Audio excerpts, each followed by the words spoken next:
Beaucoup de gens croient qu'aux échecs, il faut être par exemple bon en maths, alors qu'il y a des gens très différents qui jouent aux échecs. Il y a vraiment pour tous les rythmes, pour tous les niveaux.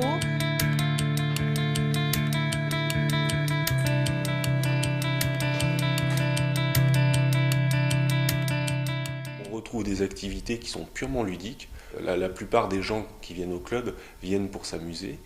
Et ensuite, il y a toutes les activités qu'on va dire de progression. Alors il y a des cours individuels, que ce soit pour débutants ou pour joueurs déjà expérimentés. Des cours collectifs qui se font un petit peu, je dirais comme à l'école, avec un échiquier mural et plusieurs personnes qui suivent vraiment des stratégies. Et là maintenant, c'est de la...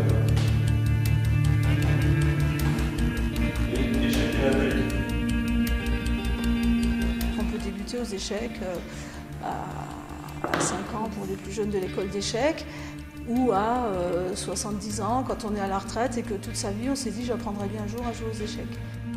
Et en 2-3 séances, les enfants ils apprennent à jouer et peuvent faire des vraies parties. C'est un sport moral, il faut de la logique, un petit peu de mémoire, il faut réfléchir longtemps, puis j'aime bien. Parfois, on arrive à repérer quand même des enfants qui sont particulièrement doués.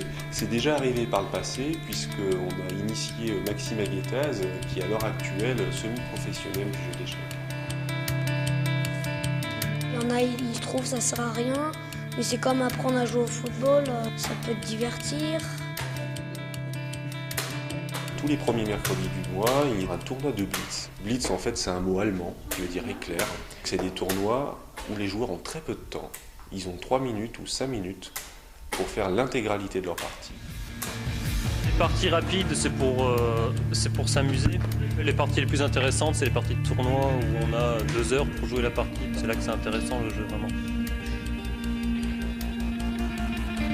On peut jouer avec les jeunes et les adultes.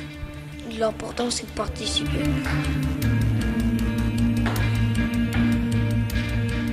Les échecs, c'est un jeu vraiment très riche.